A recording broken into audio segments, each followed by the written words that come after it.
என்ன கலர் தான் அவங்க ரெட் கலர் ஃபுட் கலர் போடுவாங்க, நான் போடலை. லைட்டாக ஒரே ஒரு பிஞ்ச் அந்த ஆரஞ்சு கலர் மட்டும் போட்டேன். ஏன்னா மிளகாத்தூள் ரொம்ப கம்மியாக போட்டிருக்கனால சூப்பராக இருக்குது. அந்த ஒரு பாக்ஸில் உள்ள காளான் அப்படியே யூஸ் பண்ணியாச்சு. கொஞ்சோண்டி எடுத்து வச்சிட்டேன், ஹஸ்பண்ட் ஆஃபீஸ்லேருந்து வந்தோடனே ஃப்ரெஷ்ஷாக பொரிச்சு தரதுக்காக. கடையிலலாம் நம்ம மஷ்ரூமோ காலிஃப்ளவரோ வாங்கி சாப்பிடும் போது கருவேப்பிலை போட்டிருப்பாங்கள்ல, அந்த மிக்ஸோடு போடுறதோடு இல்லாமல் தனியாக அப்படி வறுத்து போடுவாங்க, பார்த்துருக்கேன். அப்போ இன்னும் சூப்பராக இருக்கும்.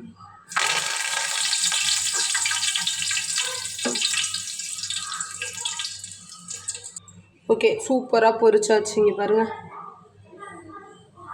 நல்லா கிறிஸ்பியாக வந்திருக்கு. பொரிக்கும் போதே சரியான வாசனை. ஒன்று எடுத்து சாப்பிட்டு பார்ப்போம்.